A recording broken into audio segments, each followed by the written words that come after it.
এক অবাক কাণ্ড। স্কুলের দোতলায় তৈরি হচ্ছে ক্লাসরুম, অথচ সেখানে পৌঁছানোর জন্য নেই সিঁড়ি। সমস্যা যে তিমিরে ছিল, থেকে গেল সেই তিমিরেই। উত্তর দিনাজপুরের রায়গঞ্জের হাতিয়া হাই স্কুল থেকে উঠে এলো এমনই ছবি। মানে সিঁড়ি এখনো হয়নি। তারপরে আমরা একসাথে সায়েন্স এবং আর্টস ক্লাস করি। মানে দোতলায় ওঠার মতো সিঁড়ি নেই? হ্যাঁ, তাহলে দোতলা তৈরি হলো কি করে? তৈরি হলো। রুম আছে কিন্তু সিঁড়ির জন্য প্রবলেম হচ্ছে, সিঁড়ি নাই। সেজন্য রুমে ক্লাস করা যায় না। বর্তমানে স্কুলে পড়ুয়ার সংখ্যা প্রায় 2100। ক্রমশ বেড়েই চলেছে সংখ্যাটা। ফলে দেখা দেয় ক্লাসরুমের অভাব। সমস্যা মেটাতে উদ্যোগী হয় সরকার। দোতলায় ক্লাসরুম হলেও বরাদ্দপ্রাপ্ত এজেন্সি সিঁড়ি তৈরি করে দেয়নি। ফলে দীর্ঘ 4 বছর ধরে অব্যবহৃত অবস্থায় পড়ে আছে দোতলার ক্লাসরুমগুলি।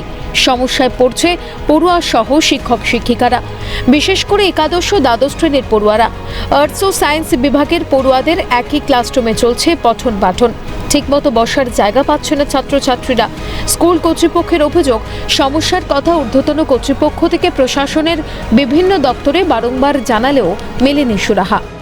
আমাদের রুম আছে কিন্তু আমরা রুম ইউজ করতে পারছি না, তার কারণ সিঁড়ি নেই।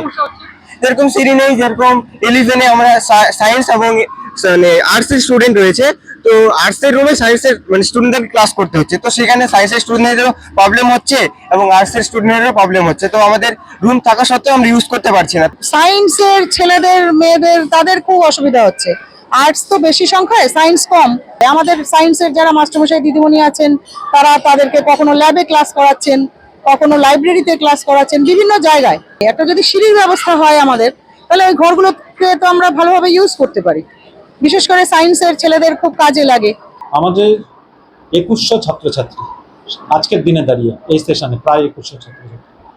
এমত অবস্থায় আমাদের যে সংখ্যক ঘর লাগে সেইটাই নেই। তার মধ্যে তৈরি হওয়া ঘর আমাদের সিঁড়ির অভাবে অব্যবহৃত অবস্থায় পড়ে আছে প্রায় 4 বছর ধরে। আমরা প্রশাসনের বিভিন্ন জায়গায়, শিক্ষা প্রশাসনের বিভিন্ন জায়গায় স্কুলের পক্ষ থেকে আবেদন করেছি।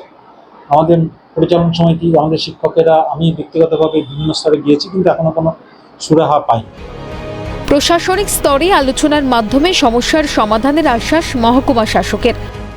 যদি স্কুলের মনে হয় যে আমাদের কোনো ইন্টারভেনশন দরকার, সেক্ষেত্রে আমরাও কনসার্ন ডিপার্টমেন্টের সঙ্গে পার্সু করতে পারি এই ব্যাপারে। ওনারা যদি আমাকে ডিটেলস দেন যে ক্লাসরুমগুলো কোন ডিপার্টমেন্ট থেকে হয়েছে, তাহলে আমরা কনসার্ন ডিপার্টমেন্টের যিনি আধিকারিক রয়েছেন দায়িত্বপ্রাপ্ত, ওনার সাথে কথা বলে এটাকে শর্ট আউট করার চেষ্টা করব।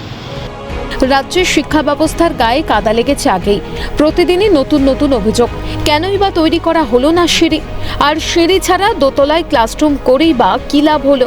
প্রশাসনের উদাসীনতার কারণে যে ব্যাহত হচ্ছে পঠন পাঠন, সে কি খেয়াল আছে? এখন দেখার কতদিনে সিঁড়ি তৈরি হয়ে সুস্থভাবে ক্লাস করতে পারে ছাত্রছাত্রীরা। নন্দদুলাল সরকারের রিপোর্ট, ক্যালকাটা নিউজ।